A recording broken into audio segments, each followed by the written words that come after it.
তোমার দুটি পায়ে পড়ি দিদি, ওদের বিদায় করো, না হয় আমাদের কোথাও পাঠিয়ে দাও। এখন বড় হয়েছে তোমাদের ছেলে, তোমরাই নাও, আমাকে রেহাই দাও। কার্তিক মাসের হিমে জ্বর তো আসবে, এখন জ্বর গেলেই বাঁচি। আমার অমূল্য ছিল, সে টাকা পাবে কোথায়? তা জানি না, কিন্তু সে ছিল, এবারই নরেনবাবুও ছিল। কিন্তু তোমার কি আস্পর্ধা? সব কথায় তুমি ন্যাকা সেজে বলো এইবারটি মাপ কর। আমি করি আমার টাকা, তুমি নষ্ট করো কার টাকা শুনি? যখন ঘর পুড়ে গেলে গাছতলায় একবেলা রেঁধে কে এই পৈতৃক ভিটেটুকু খাড়া করেছিল, কোথায় ছিলি তুই? আজ তোমার সামনে দাঁড়িয়ে এই শপথ করছি, ওদের ভাত খাবার আগে যেন আমার ছেলের মাথা খেতে হয়। বিন্দু অজ্ঞান হয়ে পড়ে যায়।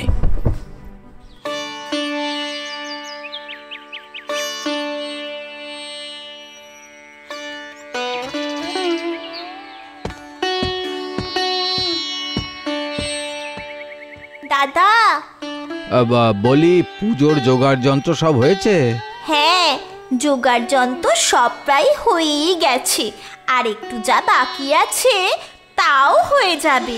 হ্যাঁ, সেই বাড়িতে এত বড় অনুষ্ঠান, একেবারে কি আর গোছানো সম্ভব? ভেতরে আসো দাদা। না না, এখন আর আসবো না, যাই। নতুন বাড়ি কোনো সুবিধে অসুবিধে হচ্ছে কিনা সেই খবর নিতেই এলাম। তারপর বাড়িতে কাল এত বড় অনুষ্ঠান, আসি রে। হ্যাঁ, ভালো থাকিস, ভালো থাকিস। সেই ঘটনার পর বিন্দু তার ভাসুর ঠাকুরের সামনে এসে দাঁড়াতে পারল না লজ্জায়, তাই দরজার আড়াল থেকেই শুনছিল সব। পিতার অধিক ভাসুরের কাছে ছেলেবেলা হইতে সেদিন পর্যন্ত সে কত আদরই না পেয়েছে, কত স্নেহের ডাকই না শুনেছে। যাদব তাকে মা বলে ডাকতেন, কোনোদিন বৌমা পর্যন্ত বলেননি। সেই ভাসুরের কাছে জায়ের সাথে কলহ করে কত নালিশ করেছে, কোনোদিন তার কোনো কিছু উপেক্ষিত হয়নি। আজ তার কাছে অপরিসীম লজ্জায় বিন্দুর কণ্ঠরোধ হয়ে গেল।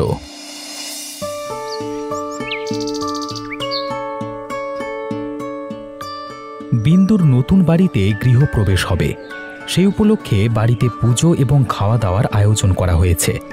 ইতিমধ্যে সব আত্মীয় স্বজনরাও আসতে শুরু করেছে। বাইরে থেকে বিন্দুর পিসি, পিসির মেয়ে, নাতি নাতনি, বাপের বাড়ি থেকে বাবা মা, দাস দাসীদের আগমনে বাড়ি পরিপূর্ণ। নতুন বাড়িতে যাদব, অন্নপূর্ণা এবং অমূল্য ব্যতীত আর সকলেই এসেছিল।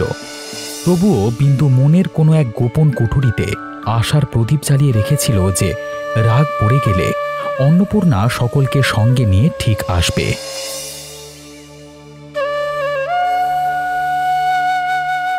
মা, তোর ছেলেকে দেখছি না যে? সে ওই বাড়িতে আছে। আর তোর যা বুঝি আসতে পারলেন না? না, বেলা হচ্ছে, পুরুত ঠাকুর বসে আছেন, বর ঠাকুর তো এখনো এলেন না। তিনি কেন আসবেন? তিনি কেন আসবেন মানে?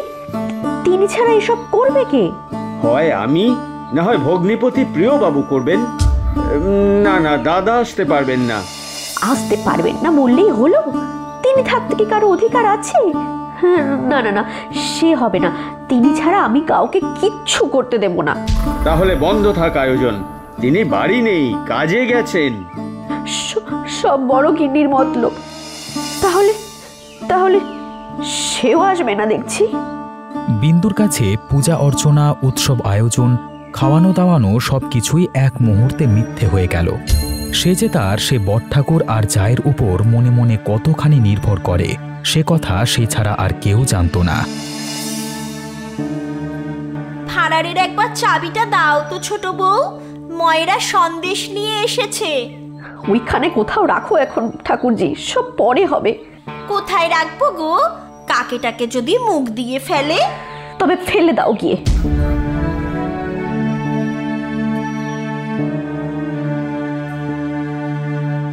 হ্যাঁ রে বিন্দু, এবেলা কতখানি ময়দার মাখবো একবার যদি দেখিয়ে দিতিস। কতখানি মাখবে তা আমি কি জানি? তোমরা গিন্নি বান্নি, তোমরা জানো না?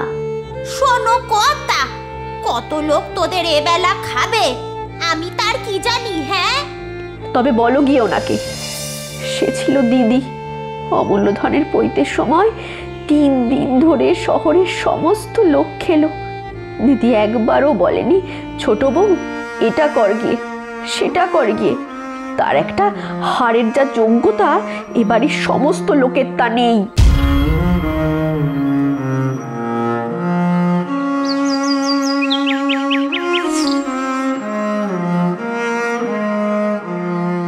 দিদি, জামাইবাবু বলছেন পুজোর জামা কাপড়গুলো খেয়ে ফেল আর আমাকে, তোরা খেয়ে ফেল। যা দূর হ চোখের সামনে থেকে।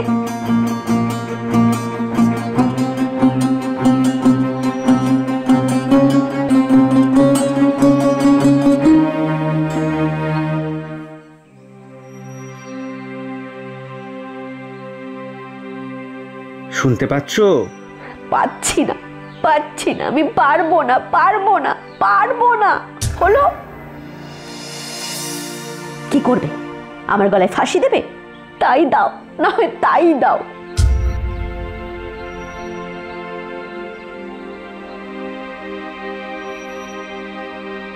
পথের উপর বাসন কুসন কে রেখেছে?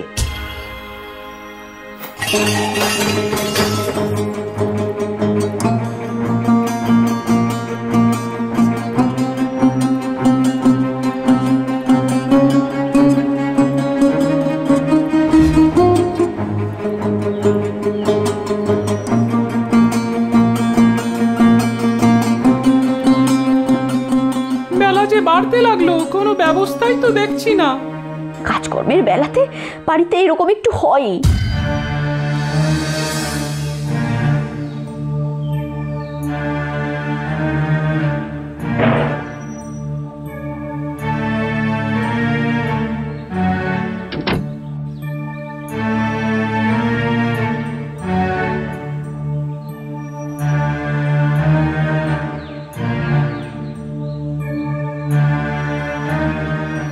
এখনো গোছানো হয়নি মা? একটু অপেক্ষা করুন। এ দিদির গলা না? তার মানে দিদি এসেছে। বেলা 10টা 11টা বাজে। আর কত শত্রুতা করবে দিদি? আমি বিষ খেলে যদি তোমার মনোবাঞ্ছা পূর্ণ হয়, তাহলে না হয় বাড়ি গিয়ে এক বাটি পাঠিয়ে দিও।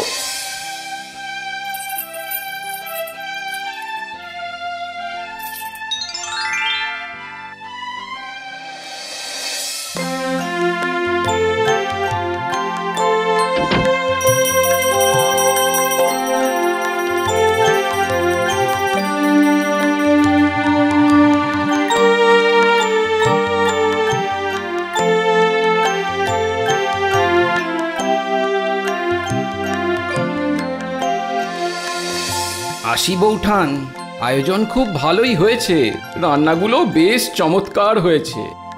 ধন্যবাদ দাদা, আবার আসবেন।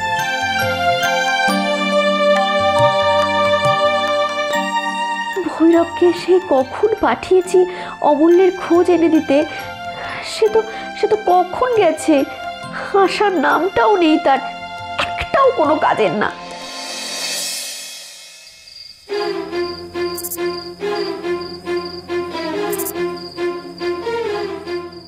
এতক্ষণে তোমার আসার সময় হয়েছে? অমূল্য বাবু স্কুলে নেই। হতভাগা, ছেলেরা রাত্রি পর্যন্ত স্কুলে থাকে? নতুন লোক তুমি, ও বাড়ি থেকে একবার দেখে আসতে পারিসনি? সে যে ও বাড়িতেও নেই। দেখ কোথায় কোন ছোট লোকের ছেলের সঙ্গে ডাঙ্গুলি খেলছে। তার কি আর প্রাণে ভয় আছে? এইবার একটা চোখ কানা হলে তবে বড় গিন্নির মনোবাঞ্ছা পূরণ হয়। যা যা, যেখানে পারিস খুঁজে আন তাকে।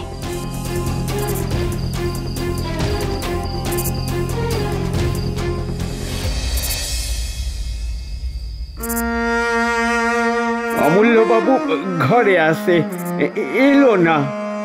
এলো না কি রে? তাকে বলেছিস আমি ডাকছি? হ্যাঁ বলেছিলাম, তবুও এলো না। তার আর দোষ কি? যেমন মা তেমনি তো ছেলে হবে। আমারও কটু দিব্যি রইল, অমন মা বেটার মুখ দর্শন করবো না আমি।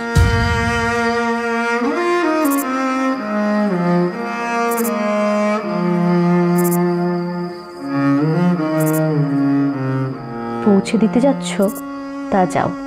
উনি যে জলস্পর্শ করেননি তা জানো? সে তোমার জানবার কথা, আমার নয়। সমস্ত অনুষ্ঠান নষ্ট হবে দেখে নিজে গিয়ে ডেকে এনেছিলাম। এখন নিচে পৌঁছে দিয়ে আসি। বেশ ভালো কথা, তাহলে দেখছি তুমিও ওইদিকে। চলো বৌঠান, আর দেরি করো না। হ্যাঁ হ্যাঁ, চলো ঠাকুরপো, চলো।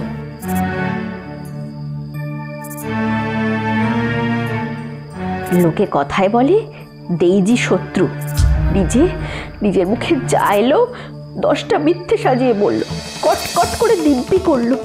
4 দিনে 4 রাত ছেলের মুখ দেখতে দিল না। ভগবানের বিচার করবেন ভগবানের।